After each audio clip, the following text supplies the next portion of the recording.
They're in.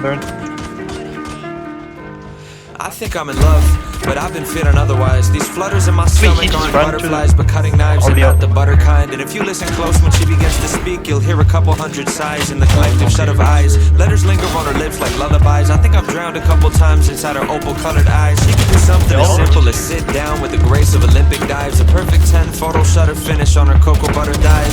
Fans are wearing loose pajamas on a Sunday, and she'd overshadow any supermodel on a runway. When she wakes up in the morning, she smells like vanilla essence and a bittersweet recollections of your adolescence. Summer camp and piano lessons and presents you got on birthdays. Orange creamsicles and double plays on first base. And walk past her in the halls, and if your shoulders feel the slightest brush, you might melt to liquid gold, the lightest kind of Midas touch. I've seen the way she drinks espresso during classes and reshapes a paper cup into an emerald covered chalice. Sugar packets pouring crystals, napkin origami cranes, gunning gorgeous glances to me through her Giorgio Armani frames. She's nearly perfect in almost every way.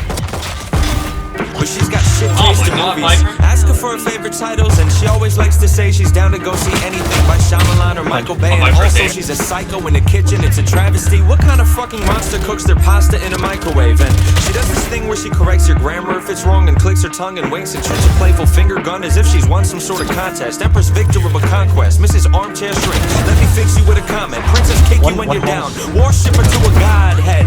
It seldom happens that she listens to my voice and doesn't chime in quick with unsolicited advice and unapologetic tied in a passive-aggressive rivalry. Ask her a question and catch a handful of sass and irony, and trust me, really, she is just the worst of board games. Debates about the rules like legislators at a court case. Tampers with the scales of justice, wielding pencils as her gavel. Once I even caught her cheating while she kept the score scrappy. She's a fucking record checkers, plays Monopoly sloppily, always bringing up disputes and games of Trivia Pursuit. Sucks at Battleship and Risk, she fights better hand to hand. And don't even get me started about how trash she is at Candyland. Like you can't be bad at that game, yet you lose all the time. It doesn't make any sense. But I'm no Adonis either.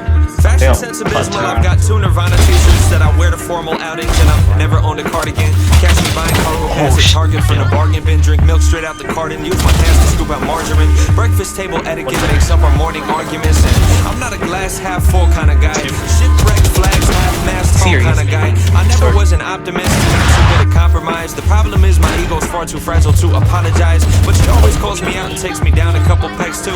It's always nice to have somebody close who double checks you.